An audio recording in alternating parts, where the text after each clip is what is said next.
Welcome Inside Appalachia. I'm Mason Adams. Today on Inside Appalachia, we'll meet farmer and herbalist Andrea Lay. Her solution to stress? I know I feel better if I'm having a really rough day or if I've been really stressed out this week because of things going on in the news. If I just get outside for a little bit, go for a walk, listen to the birds, hear the water, see the butterflies, smell a nice minty plant, it just uplifts you. Also in this episode, local chefs share their favorite recipes using foods that grow wild in the woods, including one for chanterelle mushroom ice cream. It's almost caramely a little bit. Got that coconut flavor in there. Chanterelle hits in the back. There you go. Perfect for a hot summer day. And we'll meet 21-year-old falconer Colin Waybright. He trains birds of prey to hunt with him. Of course, the birds do most of the work. Yeah, there's many times I wish I could be up there flying around. Be really cool. Today's show is all about getting outside to embrace our wild side, to shed stress, and to heal. That's ahead today on Inside Appalachia. Welcome Inside Appalachia. I'm Mason Adams. Today, we're listening back to an episode with stories we originally aired last summer. It's all about getting outside, foraging wild plants from the forest, even hunting with wild birds of prey. We'll start with the visit to Lewis County, West Virginia, to meet Barbara Volk, who's the president of the West Virginia Herb Association. She knows a lot about the nutritional and medicinal uses for common plants that a lot of folks consider weeds. I am from the wise woman tradition, and when you're walking through the forest, especially if you walk barefoot, which I try to do as much as possible, or you're walking in the yard and you're having a relationship with those plants, you begin to understand that you're part of nature. We're not separate from nature. We are part of it. We are all connected. Oh, welcome to my weedy yard. And we're going to walk around and pick a few different things that we'll use in our salad today. And there's a lot growing right here. As you can see, a lot of people would weed this. I just leave them because I use them. That was Barbara Volk, who lives in Lewis County, West Virginia. Her story is part of a series of 11 short videos that highlight foods that can be foraged right here in Central Appalachia. There's tips on making sassafras tea, safely eating poisonous pokeweed, mayaples, and more. It's part of a series by West Virginia Public Broadcasting that's been wildly popular online and viewed by more than 70,000 people. It's called Edible Mountain. As Roxy Todd found out, the series producer, Chuck Klein, is a bit of a forest food expert himself. Chuck, this series began as a kind of passion project for you. You're kind of our in-house expert here at West Virginia Public Broadcasting on foraging foods. Tell us how you first got started out in the woods and gathering things like ramps and wild mushrooms. I've always been around woodsmen. My grandfather was a woodsman, and I spent months and months in the woods in northern Pennsylvania with him, and learning how to hunt and pick things and whatnot. But I did a story many years ago on a guy out of Franklin, West Virginia, who was a mushroom hunter named Paul Golan, and he was in his 80s, late 80s, and he marched me all over the mountain picking mushrooms. He had a little company there in Franklin called Hardscrabble Mushrooms, I think it was. Anyhow, I learned so much from him and became so intrigued that I really dove in and started to educate myself. So in that case, you met this man and approached him. I admire, you asking him, will you teach me? How did that conversation go? Like if somebody wanted to get started and really learn from one of the folks that's been doing this a long time, how do you even ask somebody to take you on and teach you that? It's tough because some of the old timers, like I naively once asked a neighbor in Preston County to teach me how to can. And he said, his answer was, you can read, can't you? And now that I know how to can and preserve the harvests, I completely understand his answer because everything has its own nuances, and these are very in-depth recipes to do this kind of thing. And the same is with foraging. There's plants, there's lookalikes that can make you sick. So no matter if you're learning from an expert or not, you must have a good field guide, and you must ID it at least 3 times in 3 different ways, especially when it comes to mushrooms or any plant that has a poisonous lookalike. You know, that makes me think about, so here we are in the midst of a global pandemic, and it's really put into focus a need and a desire to source more of our foods locally. But I also get the feeling that all this fever to get back in the woods could also be fairly dangerous if people, don't know what they're doing, like you say. The response to Edible Mountain has been big because it did we premiered right in the middle of March. I follow a lot of foraging sites and forums on social networks, and I've literally have seen people holding poison hemlock and saying, "Is this wild carrot?" And you shouldn't even be touching poison hemlock. Or cow's parsnip is a very dangerous plant to touch as well. And I've seen several photos on social media of people touching it, saying, "Look at this amazing leaf." And you're like, "Oh my gosh, don't touch it." But yeah, there's definitely a interest. And I think there should be. We live in this beautiful garden, and there's food all around us. Even here in Wheeling, I live in downtown Wheeling now, the alleyway is filled with edibles. In one of your recent videos, talked about making ice cream flavored with chanterelle mushrooms. I've never tasted this, and I'm a little skeptical. What does mushroom ice cream taste like? Well, the chanterelles have a very fruity flavor. It's almost apricot-y. So when you add a little bit of sweetener with that infused milk, it's fantastic.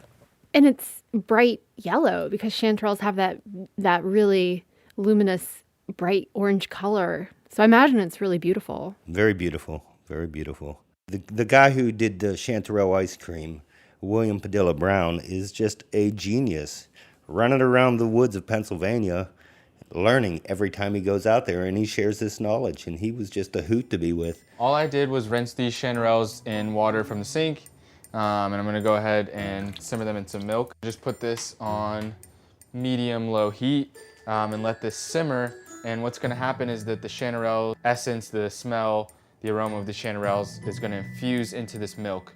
All right, so you're gonna wanna make sure you get the full-fat coconut milk can. Get that right in there. We're gonna add a little bit of this vanilla extract, and then we're gonna add some maple syrup for our sugar.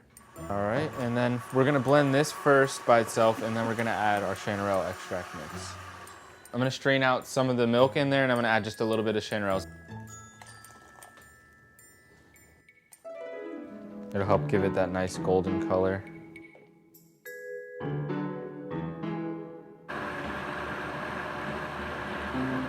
And now we just gotta wait for this to cool down a little bit before we put it into the ice cream machine.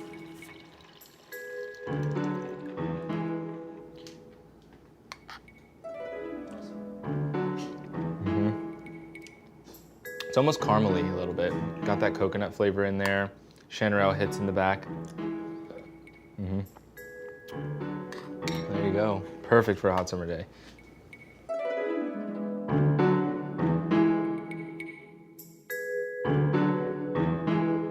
I want to talk a little bit about ramps. For anyone who doesn't know, ramps are wild leeks that grow in the forest throughout the country, but they grow really well here in Appalachia. And they've become really trendy in recent years. And you and I have both reported several times on the over-harvesting that is happening to ramps as a result of, all these folks in DC and New York City suddenly paying top dollar for them. But I understand that there are ways to sustainably pick ramps. Can you talk about that a little bit? The jury's out on that. Some people just harvest the tops of the ramps and leave the bulb in. But sustainability 101 is always pick one, leave three. Let the patch do its thing. Nature grows, But don't clear cut anything. Don't, go in and take everything. I'm taking out backpacks full or buckets full, garbage bags full of ramps. At many of our sites, we've seen people actively removing them. It's become quite trendy. and everybody wants ramps. And unfortunately for the ramp populations, we have no idea what that means. I saw them this year at East End Food Co-op in Pittsburgh going for $19.99 a pound. When ramps grow, they develop from a seed, and they develop much like an onion, where they just kind of produce one little single wispy, almost grass-like top for a number of years. So the first thing is obvious maybe at a site like this, which is people should not be digging ramps unless there's a lot of them, because while they're a wild onion, they're a bit unusual in the sense that they take many years to develop from a seed. So typically when a seed germinates for a ramp, you're looking at maybe 3 to as many as 7 years for it to reach anything that then starts to clone itself, and that's basically a size for harvesting. That was Eric Burkhart and Sarah Nelson, 2 researchers at Penn State who were trying to determine if there are long-term impacts to wild ramps due to overharvesting. Since its launch, the Edible Mountain series has been viewed thousands of times. I mean, Roxy, I just feel so fortunate to be able to do this right now. It's a precious project to me. I love being in the woods. I love being able to hear these experts and their take on things, and to be able to try to teach knowledge that's almost being lost. Ensuring that this knowledge is passed down for the future, as well as the plants that have survived here for thousands of years, is a goal he says he feels in his bones, both as a human and as a storyteller. For Inside Appalachia, I'm Roxy Todd. Now, I've loved this topic ever since I picked up an Asheville zine on foraging for wild foods way back in the mid-2000s. Short videos Klein made are an even easier way to learn about forest foods. Check them out on our website by searching for the Edible Mountain series. They're short, only about 3 minutes each. So, while a lot of people look for things to eat in the woods, many others look for plants with medicinal or healing properties. Plants like ginseng, golden seal, cohosh, ramps, bloodroot.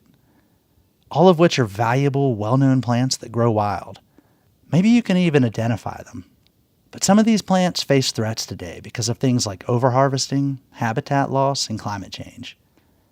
It's something the people at the West Virginia Forest Farming Initiative care a lot about.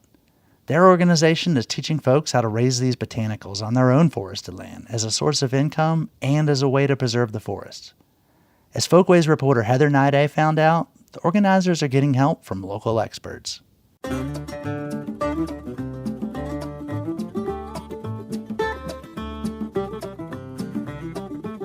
Ruby Daniels is committed to forest farming, cultivating plants under a forest canopy.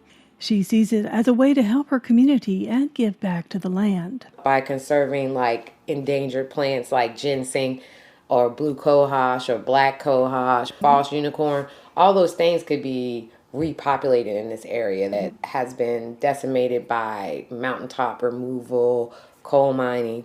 That's kind of how I would like to work with the community and bring, some type of way people can have an income. Ruby is an agroforestry consultant at Sprouting Farms in Talcott, part of the West Virginia Forest Farming Initiative. She was born and raised in Maryland, but spent her summers at her grandmother's home in Beckley, West Virginia. It was there in her grandmother's kitchen that Ruby first started learning about native plants. I was always hanging around her, and then I talked to her. She would always say, the moon got to be dark when you plant potatoes and onions, so that's a new moon. She was a moon planter. She planted by the moon. She just was so earthy. Her grandmother inspired her to experiment with her own concoctions, even as a young child. I was wild. I get apple blossoms and just make up recipes. So I was making herbal baths before I knew that's what I was going to be. So she just let me do. And then, once I got older and interested, I just talked to her. It's always somebody in the Black community that knew some type of remedy for something. Ruby says her grandmother taught her how to prepare the herbs for use in teas and salves to treat all kinds of ailments.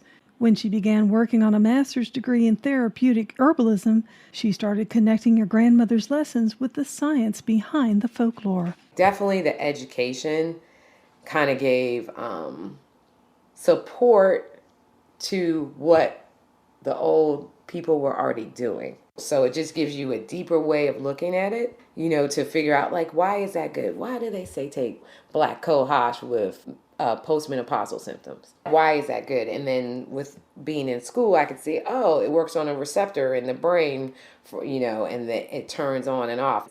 Ruby says learning how to grow these plants through her work at Sprouting Farms is a way to honor her ancestors.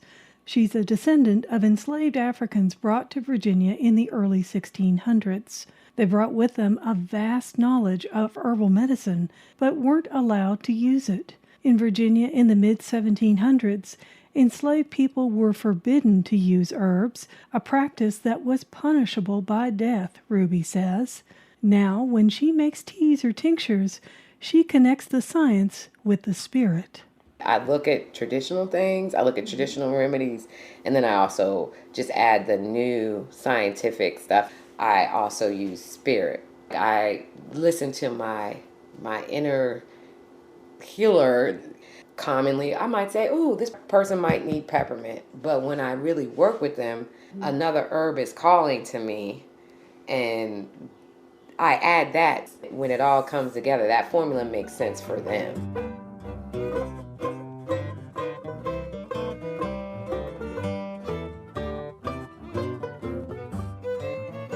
As part of her training in growing botanicals, Ruby is also working with the U Mountain Center in Hillsboro, West Virginia. The U, as it's known, grows popular botanicals like golden seal, ramps, and cohosh. Appalachians have been growing and selling these herbs and botanicals for generations, and the folks at the U are reviving this tradition in the 21st century. It offers seminars and hands-on training on how to cultivate these plants to build a forest farming business. And it's a good business. Mature golden seal root sells for up to $40 per pound, and demand is growing during the pandemic. Erica Marks is the U's director. She says larger herbal manufacturers are looking for a stable supply chain. It's very pragmatic because it is their supply, their products depend on it. She says the herbal companies want to assure their customers that the plants are from sustainable and verifiable sources. So part of the forest farming program at the U is teaching people how to become certified growers so they get a higher price for their crop. It starts with where to plant, says Will Lewis. He's the U's forest farming coordinator. So the main thing you want to look for is a semi-mature mixed hardwood forest. So like this, where you got some older trees. The older the better. Preferably dominating tree species would be sugar maple. And then as far as below, you can look for indicator plants, trilliums, Mayapples, the rattlesnake fern, or ginseng pointer they call it. Ginseng, golden seal, and other botanicals are calcium-loving plants. Sugar maples are an excellent source of the mineral. Sugar maple's leaves have higher calcium, so every year when those leaves break down in the soil, it's kind of like a calcium fertilizer. On a gentle slope just up the hill from the U's lodge, 3-inch tall golden seal plants are spaced about 3 feet apart. The plants start as seeds closely planted together in nursery beds. After a couple years of growth, they're transferred to the forest, usually in the fall when sufficient rain has fallen to create a moist, loamy soil. Forest farming is an investment in time. Most of these plants take several years to flower and produce seeds. Erica Marks says finding a place to grow these plants can also be an issue in a state with a lot of privately owned forest land. That is a nut we need to crack. How do we increase access for people who want to do this? And maybe there are leases they can work out with landowners. There are some pilot programs that Appalachian Sustainable Development is working on. How do we connect people with interest with good habitat?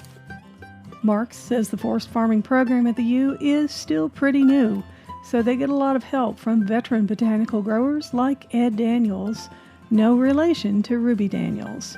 Ed is a master artist in the West Virginia Folklife Apprenticeship Program, and over the next year he'll work with an apprentice passing on the skills he's acquired over a lifetime.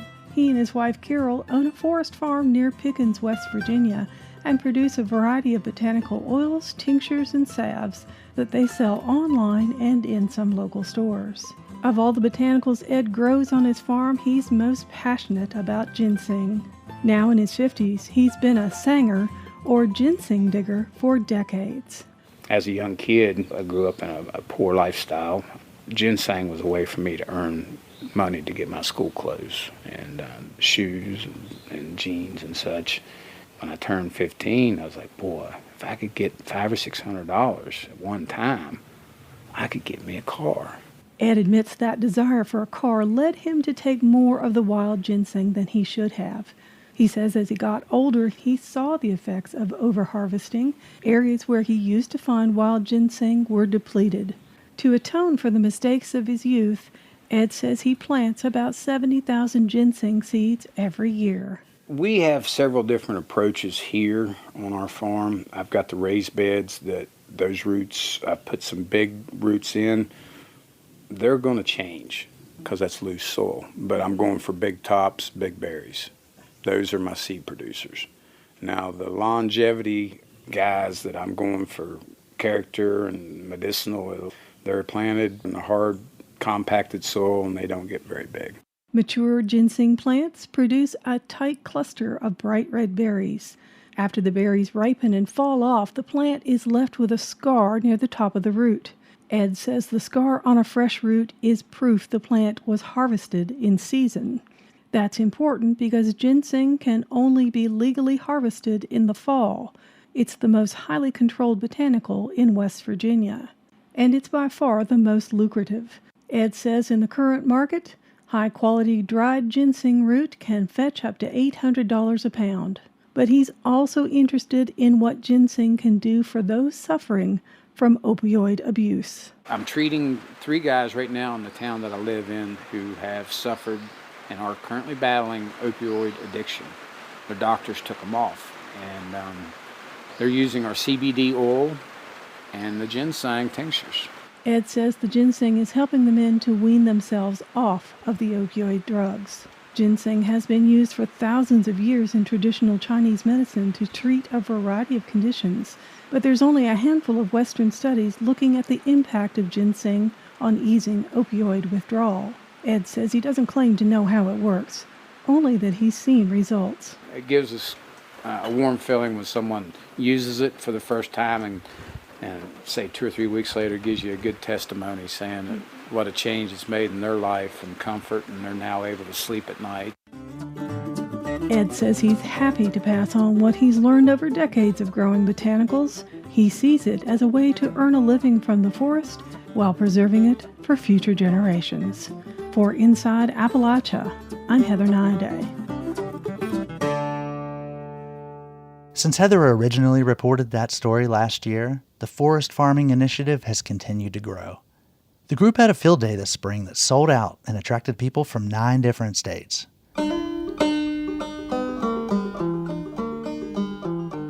We head next to a small farm in Kaiser, West Virginia. Farmer and herbalist Andrea Lay has intimate knowledge of the plants that grow deep in the mountains there. The thing about spending time with plants in all seasons is that you recognize them at all their stages of development. So these little plants right here that are coming up, I know that these are jewelweed.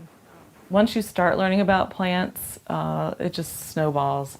There's always new things to learn. It's just a lifelong learning process. My name's Andrea Lay, and we call our home here Hidden Hollow Farm. We're way down in a holler.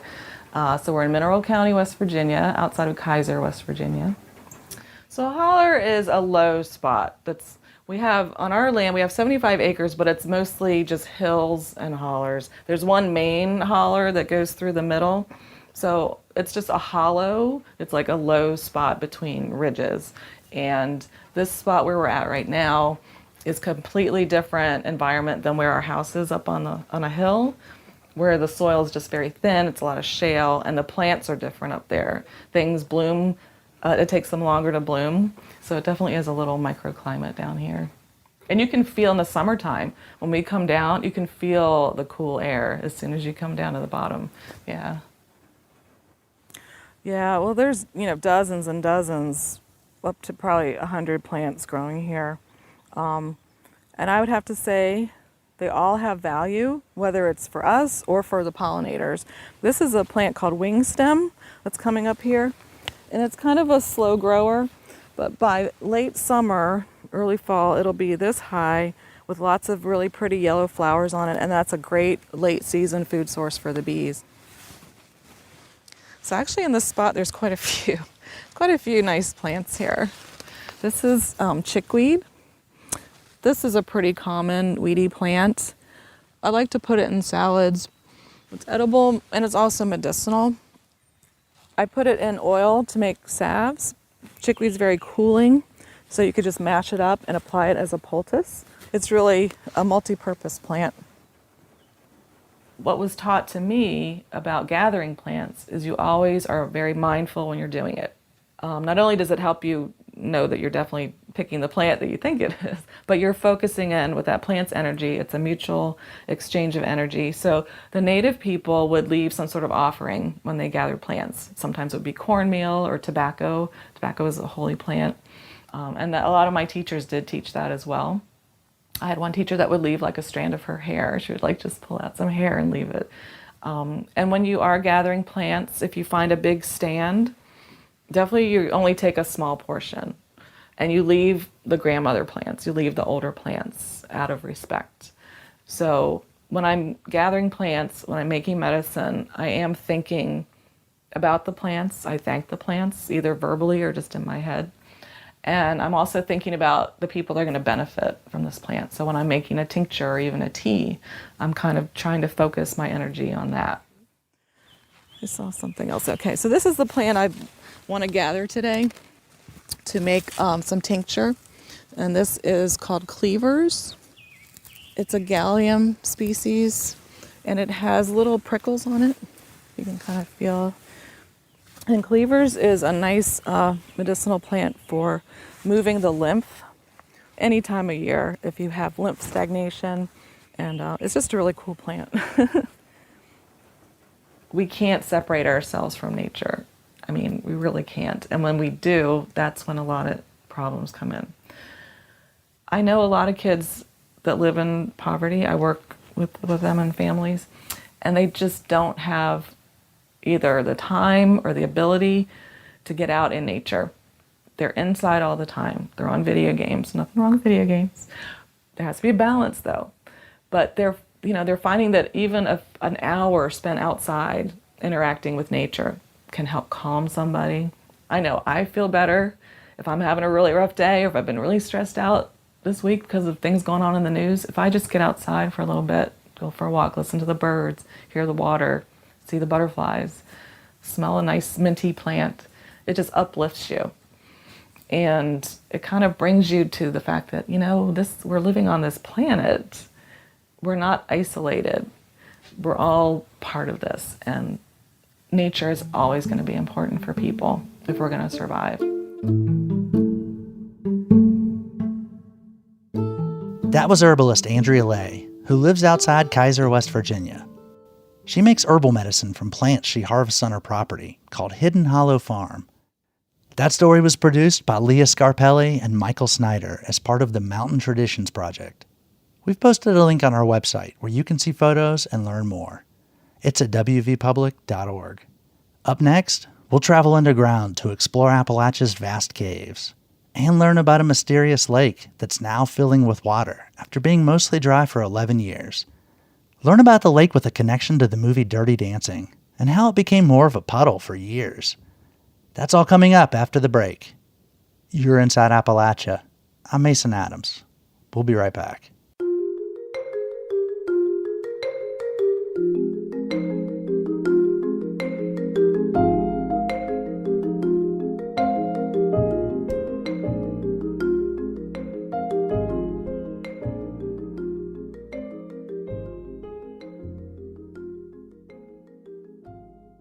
Support for Inside Appalachia is provided by Concord University in Athens, West Virginia, with career-focused liberal arts education in more than 80 degrees and programs to pursue various career options, not just a single job. More at concord.edu. Today on Inside Appalachia, we've heard from several people who are cultivating the natural bounty that grows well in our forests. With this practice, they find solace and maybe make some money too. Appalachia is also home to many natural springs scattered through the hillsides. I know a few spots across western Virginia where locals go to fill jugs of fresh spring water. Unfortunately, not all spring water is pristine. WVTF's Robbie Harris reports. In the mountains of southwestern Virginia, with its vertical landscapes and low population density, it's not always easy or even possible to get water to some homes. It could cost $50,000 or more to hook up to a sewer system, that is, if there is one nearby. People have been drinking from these springs for a long time. That's Virginia Tech bioengineering professor Leanne Cremidis. She says in many cases, even people with running water at home prefer getting it from these springs. Cremidis is considered one of the foremost experts on water quality and availability in Appalachia. You know, if you have a well and you have very high iron in your water or manganese, it may be discolored. Maybe if you've switched from well to a public system, you taste the chlorine and it tastes funny. So in all these cases, people say, the water coming out of my tap at home isn't palatable. This seems natural and it's pretty and it's coming out of a pretty place in the mountain. But all that beauty doesn't mean there's no harmful bacteria in the water. You can't see E. coli and you can't taste it. E. coli is naturally in the gut of every warm-blooded mammal and bird. So if you find E. coli, it doesn't necessarily mean that it's the kind of E. coli that's going to make you sick, but it's something that should be in the intestine, which means it came out of the intestine, which means that there's poop in the water. So I always joke with my students that, even little kids know you don't drink poop. Her survey found the springs to be contaminated some of the time. 80% tested positive at least once, but there's no regular testing program in place, though some local health departments label the springs not for human consumption. But for people who've grown up with and come to rely on these springs, it's a cultural thing. People have been telling me they value these springs. That means that they should be there for them to use. We just have to figure out a way to lower the risk. Cremidis says if a municipal drinking water facility had anywhere near that 80% level of E. coli contaminations, they'd shut the plant down and send out a boil water advisory. Cremidis also teaches water and sanitation in developing countries. And we're always talking about being culturally sensitive and malleable to what a community wants. So not just delivering them what we think they should have, but what they'd actually want. And that's sometimes that then we forget, is it actually a guiding principle we should use in the United States as well? She'd like to see these springs protected with a point-of-use water treatment right there on the site to keep them free of dangerous bacteria. Because if they're valued by the community, I'd like them to still be available for use, but safe. At this point, we can't know if they're safe. Virginia's natural springs are considered environmental waters and not intended to be drinking water. So they're outside the regulation for water quality. But in many countries around the world, communal springs are common, and there's even a version of that in this country. I do know of some areas in Kentucky that have developed kind of water kiosks that become a place of gathering, a place where you can hold farmers markets and kind of catch up with people. And so maybe that is something we'd like here. Maybe we need to dream beyond what we originally thought was only possible overseas. Appalachian springs have long been a vital resource in this region that people think of as healthy and safe. So finding the investment and kind of the will to develop them, that's the challenge. In Blacksburg, I'm Robbie Harris.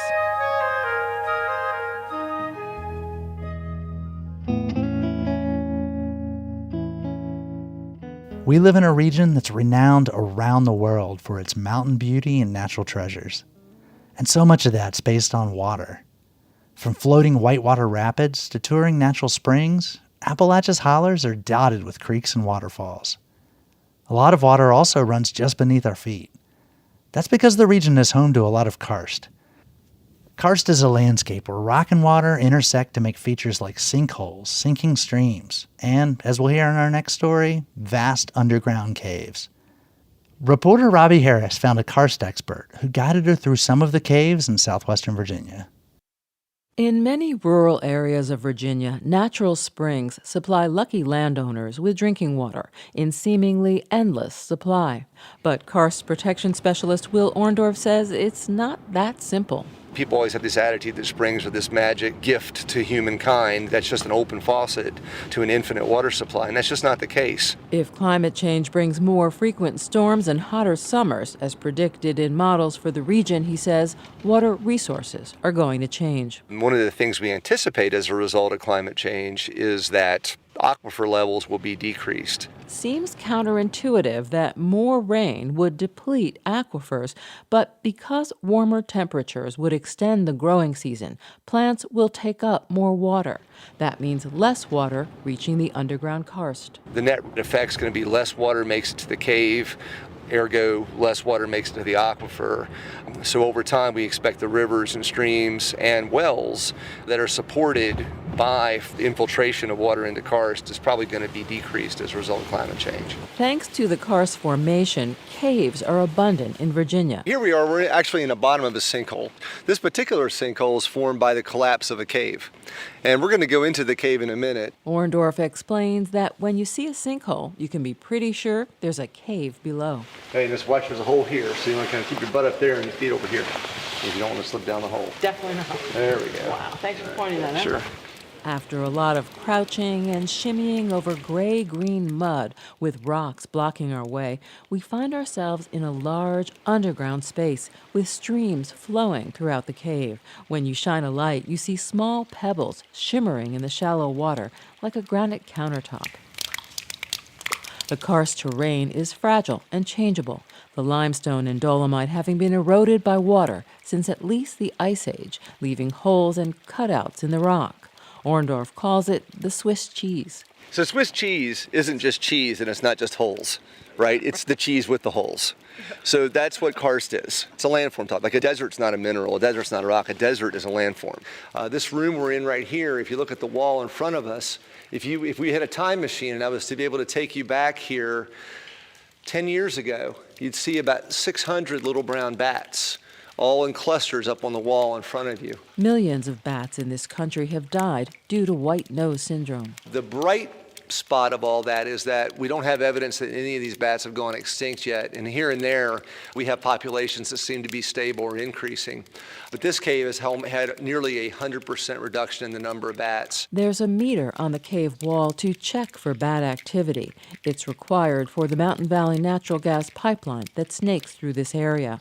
Orndorff says the pipeline company has been careful to protect caves like this, in one case changing a proposed route over the Mount Tabor sinkhole area. They're very cooperative. When there was a hole in the pipeline trench that was losing water into the ground, I didn't find out about that because I went out there. I found out about it because it was reported to me by people working for MVP. Orndorff worries that the current halt to pipeline construction is not helping water quality because everything downstream will be affected by what happens above. I mean, it gets kind of philosophical, yes. but I think from the perspective of how we interact with the natural landscape, my opinion is minimal perturbation of the natural landscape should be the goal. If we were to lose our light down here in this cave, we wouldn't be able to see our hands in front of our face. I don't think I've ever seen anything this dark. But with the help of a seasoned guide who knows what he's doing, we easily make it back up to find a pristine winter white landscape as the sun begins to set. In Montgomery County, I'm Robbie Harris.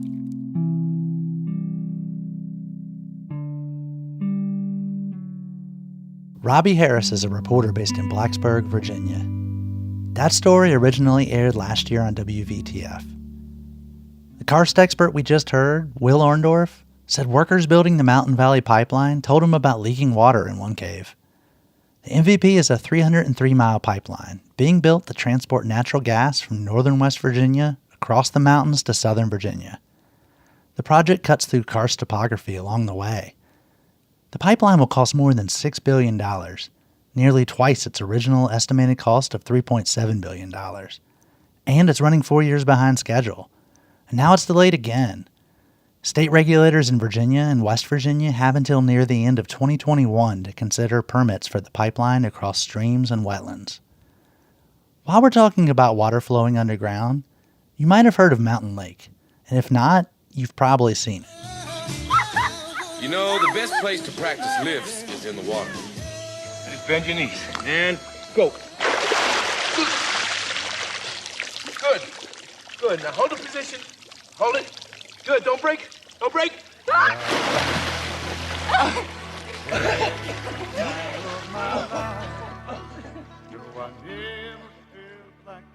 Remember this iconic scene in Dirty Dancing? It's where Patrick Swayze and Jennifer Grey are in a lake, practicing a tricky dance move where he lifts her over his head. That was shot right here inside Appalachia, at Mountain Lake Lodge in Giles County, Virginia. But did you know the lake mysteriously emptied back in 2008? Locals took to calling it Mountain Puddle, and geologists are still puzzled about what happened. Here's Dr. Ross Irwin with the Smithsonian Air and Space Museum, talking about what happened and why. One of the things that makes Mountain Lake a unique natural feature, and in fact one of the things that makes it possible, is this natural cycle of rising and falling water levels. During the low periods, people say, where's the lake? The lake is, in a sense, healing itself because it is able to erode that sediment off the basin floor, take it out through the subsurface plumbing system, and maintain this unique natural basin here in the southern Appalachian Mountains. That cycle is very important, that it's not broken in a sense. It's doing what it's supposed to do.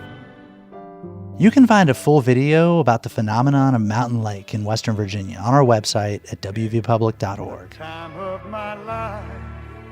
No, I never felt this way before. Yes, I swear it's a truth, and I owe it to you. I had the time of my life. No, I never felt this way before. For our final story, we'll take to the skies to learn from some of the wild animals here in Appalachia. We have lots of them, including birds of prey. I've always loved raptors. I did a 4-H project on them back when I was a kid. But some folks take it to the next level and partner with these birds to hunt. This sport dates back to 5000 BC in Mongolia. Some historians say people may have been bonding and partnering with birds of prey even longer than that. But not just anybody can become a falconer.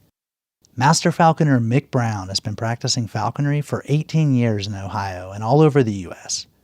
He says getting a license can be pretty intense. First thing you have to do is take a test. It's a very hard test. I have an insurance license, investment license, real estate license. The hardest test I ever took is a falconry test. To be honest with you, it's hard. It's on all about the care of the raptor, everything they go through, the diseases, medicines, and everything. It's an extensive process because state biologists want to ensure that people and wild animals are both protected. Brown has a hawk named Purdy. So if I go out of town, I can't have you feed my bird. I have to have a licensed falconer feed my bird. There's not that many, so I have to either take it to a falconer's house and have him feed him or have him come to my house and feed him. So it's very difficult. So to become a falconer, you have to learn a lot about the science and health of birds. It also takes a lot of money. It's very expensive to get into. I'd say with your pens and your equipment and everything you're getting into, you probably got between $6,000 and $10,000 in that just to get into that. And then the food. The food's what's expensive. You can drop $500, $600, $700 on a shipment of food without any problems.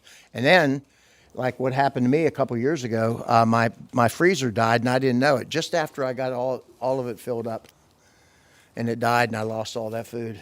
So I had to buy a new freezer and get new food. We've posted a video of Mick Brown and his hawk Purdy. It's part of the Edible Mountain series from West Virginia Public Broadcasting, which we heard about at the beginning of our episode. Find it at wvpublic.org. Here in West Virginia, only 30 people have falconry licenses. Roxy Todd spoke with one of them, 21-year-old Colin Waybright, who lives in Randolph County. To be a falconer, you have to love birds. Like, really love birds.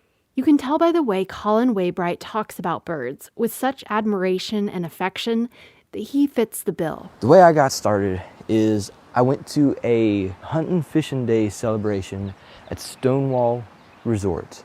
I saw this raptor display and I thought it was just amazing. Colin became a falconry apprentice when he was 14 years old. And get this, first thing you need to do when you become a falconer is trap your own young bird in the wild. So actually the typical way that falconry works is you trap a young bird in juvenile plumage and train it So in the middle of January, 6 years ago, Colin trekked out in the snow to try to catch a young red-tailed hawk. He remembers sub-zero temperatures and leaving a rabbit as bait in a Swedish goshawk trap. He went to check the trap the next day. I had my mom come down with me, and we went down, and it was dark, and the trap was shut. We were like, oh, what in the world did I catch? You know, because you never know what you're going to catch. You could catch an owl, a hawk, something like that. Well, we drove up, and this was the first bird I had caught, and it was a juvenile red-tailed hawk. Out of all the birds that I could have caught for the first time in that trap, it was what I was after.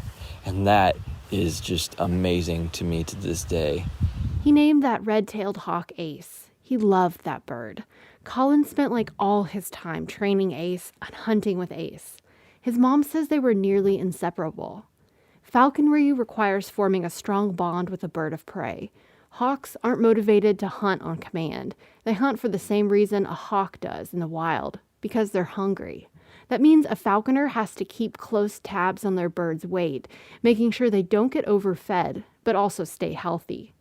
Colin taught Ace calls so they could communicate in the woods. Here's a recent hunt Colin did with another bird.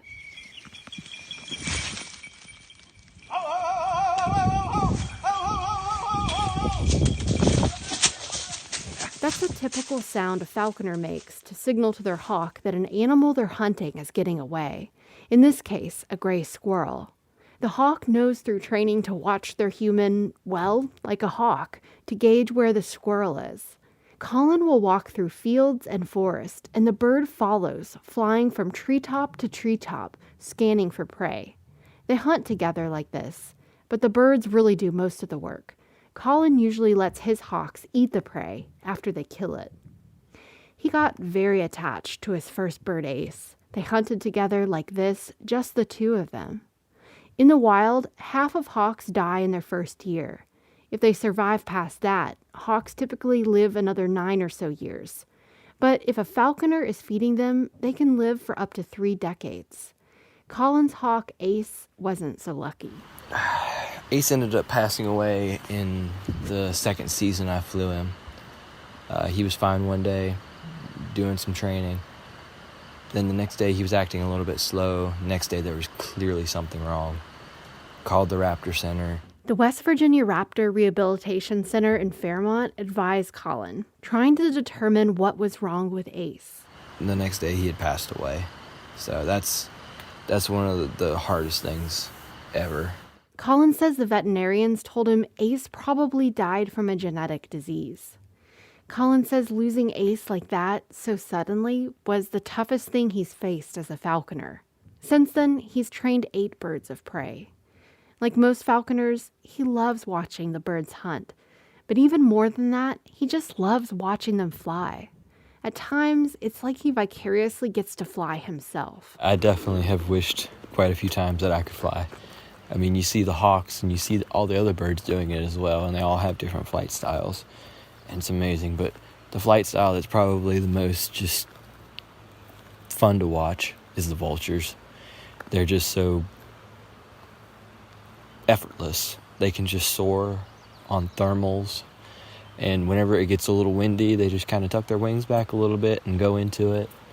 And it's just amazing to watch them. Yeah, there's many times I wish I could be up there just flying around. Be really cool. Another one of Colin's favorite parts of the work is giving presentations to kids. I ask them questions as I'm talking to them, and their reactions to the questions are just priceless. I'll look at them, the group, and ask, how much do you guys think this bird weighs? And I'll get guesses from 20 to 100 pounds. It's just funny whenever you say, well, no, this guy only weighs about 2 to 3 pounds, and then the jaws drop, Most of these public talks have been put on hold during the pandemic, but Colin says he does offer informal demonstrations at his family's farm, where his mother also manages a bed and breakfast. And one day, he says, if someone approaches him with the right passion for learning falconry, he'd consider taking them on as an apprentice. For Inside Appalachia, I'm Roxy Todd. There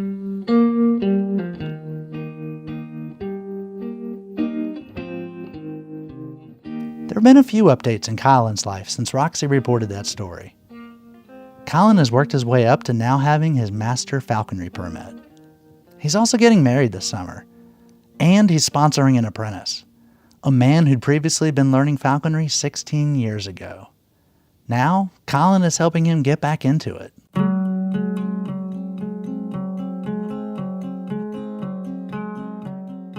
If you're feeling inspired by the stories in today's show, and now you want to embrace your wild side, please remember, don't just go out and start doing it on your own. Find a mentor, someone who can make sure you don't get hurt or accidentally poison yourself. Do your research before you eat anything you find. I'm Mason Adams. Till next time, thanks for joining us as we journey throughout Appalachia. Going across the mountain, oh, fare you well. Going across the mountain, hear my banjo tell.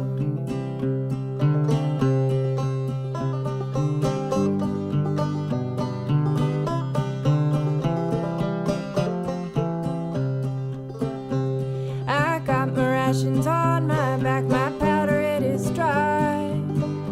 I'm going across the mountain, Chrissy, don't you cry.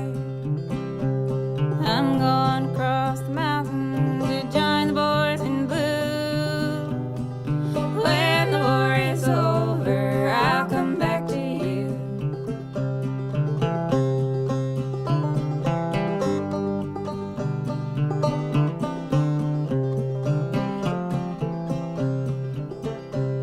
I'm going across the mountain if I have to crawl. I'll give old Jeff's man a little my rifle ball. Way before it's good daylight, if nothing happens to me, oh, I'll be way down yonder in old Tennessee. I expect you miss me when I'm gone, but I'm going through. When the war is over, I'll come back to you.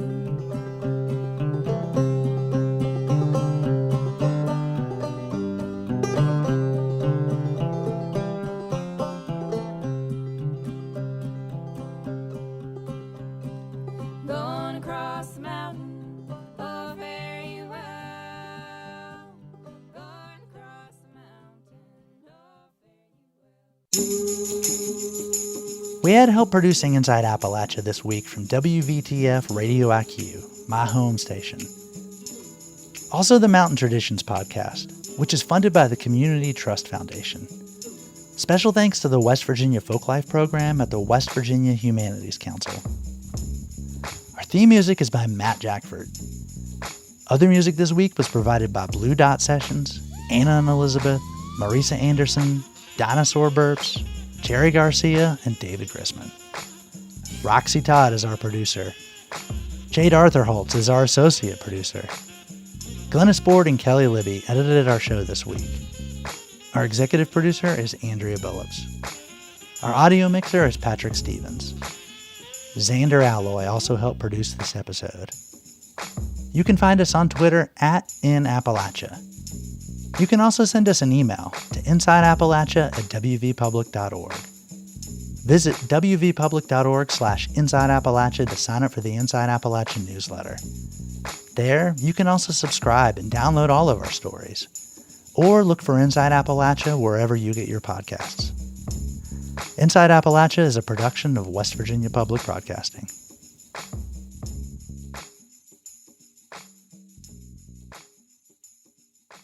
Support for Inside Appalachia is provided by Concord University in Athens, West Virginia, with career-focused liberal arts education in more than 80 degrees and programs to pursue various career options, not just a single job. More at concord.edu.